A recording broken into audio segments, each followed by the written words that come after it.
everyone! So today, as you can tell from the title of this video, I am here with a book review.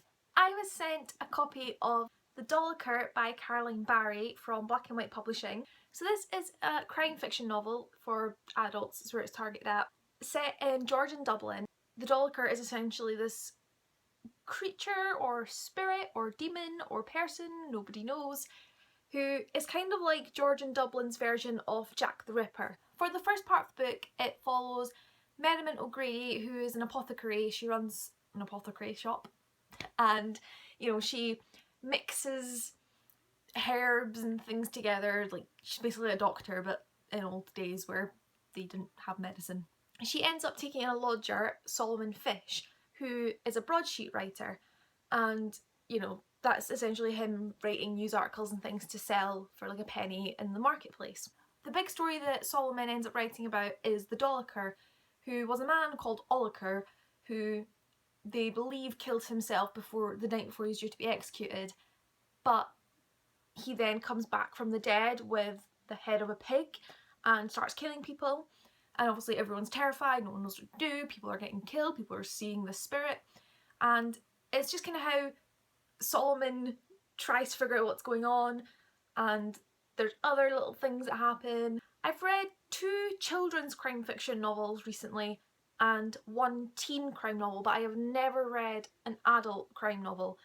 I will be honest and say that it's not the sort of crime novel I was expecting, just because it wasn't so much about finding clues and finding out who done it sort of thing, like it wasn't like a typical crime novel where you've got a police officer trying to solve a murder. It's a broadsheet writer who in the latter half, and by the latter half I mean the last sort of 50 pages of the novel, actually figures everything out sort of thing. On the topic of that, this is a 500-page book, which is pretty hefty for me. I think anything above 350 pages is a lot.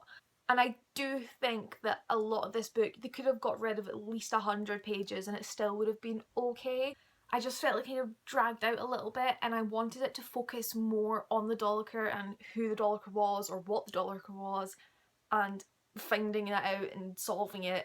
But it didn't feel an integral part. Like, obviously it was integral, the whole book is about the Dolocher, but I just felt there was a lot of other things that happened that maybe weren't that relevant. And I suppose when I got to the last 50 pages, there were parts like, I don't want to give too much away obviously, but there was a part where there's some characters that are introduced, and at the time I was like, this is not important, and then later on it did become kind of important, but I did feel like I spent a good at least 100 pages of reading that, and I did find I was reading it on my lunch breaks at work, and I would be sitting there like, okay, oh that's exciting, okay, sort of not forcing myself to read it, because as I was enjoying it, I just wanted more from it.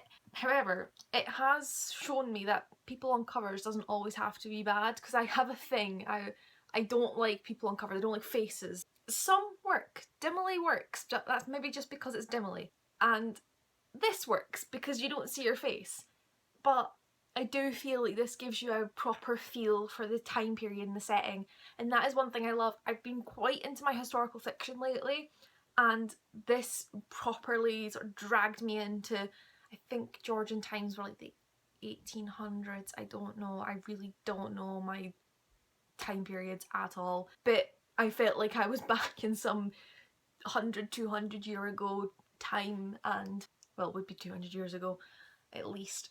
But no, I was surprised at how into it I was. I wasn't expecting to enjoy it as much as I did. Like, obviously I knew I'd enjoy it, I wouldn't have read it if I didn't think I would. The 500 pages did feel a bit daunting, and I do feel like it took me forever to read it. Like, it took me, I finished this 3 days ago, and I started it at least 2 weeks ago or something like that. So it was a bit of a challenge, but it wasn't difficult. It was just me, and I haven't been reading much adult fiction. I've been into YA all the time, even though my manager at work doesn't like that, but I don't care because I like YA. I think I gave this 4?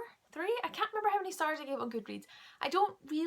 My Goodreads ratings are strange because, as I've said before, I only want to give 5 stars to absolutely amazing books. So 4 stars is a great book, 3 stars is a really good book, 2 is meh, 1 is awful. So I think I gave this about 3.5, 3.75, just because for a crime novel it was more lacking in crime. Like, I love crime TV shows, like things like Criminal Minds. I love solving mysteries like that. I just get right into that stuff, and I wanted more of that from this, but it's just not the sort of novel it is.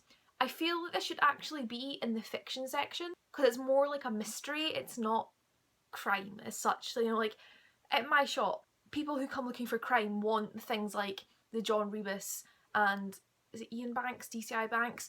They want the stuff like that where it is, you know, finding things out. I don't know what my arms are doing. Whereas this focused more on the characters than the actual crimes themselves, I feel. But I really enjoyed Caroline Barry's writing, and I definitely would love to pick up more of her stuff should she be bringing out any more. No, I've got to that point where I've run out of things to say. If you're into historical fiction, you'll probably love this, especially if you like a little bit of mystery. If you're into crime fiction but really just like proper looking for clues and evidence and interviewing people and things like that, it's probably not what you're looking for. I'd also say if you're, you know, if you're very comfortable in YA and teen and struggle to move into adult, maybe hold off, just because it wasn't difficult, as I said, but it took a lot more effort from me to read it. Like, I couldn't just fly through it, I did have to take my time with it. It was great, and I'm very glad I read this, and I'm a little bit obsessed with the cover. Like, I don't know, it just, there's something about it. I don't know if it's the colours, I think it's the colours on it, like the sort of effect they've got over it, the filter, as it would be on Instagram. But no, it was fantastic. My arm is starting to hurt from holding it, so I'm going to put it down, and I'm going to try and end the video now, because it's something I can't ever do. I never do reviews, so I don't know what I'm meant to talk about. Especially things like that, where it's like, I can't really tell you stuff because it's all part of the mystery and I don't want to tell you things. So I'm just gonna shh now. If you can get your hands on a copy of the Dolocher, I thoroughly recommend you do, obviously if it sounds like something you're interested in. I have another book that I will be posting a review of soon. Thank you guys for watching. Please leave me comments below and give me thumbs up as usual, and subscribe if you want to be notified when I post, because as I've said before, I don't have a regular upload schedule because I'm just not that organised with this sort of thing. I've got to be in the mood and I've got to have finished a book to review it, or it's got to be the end of the month for a haul or a wrap up. So thanks guys, bye.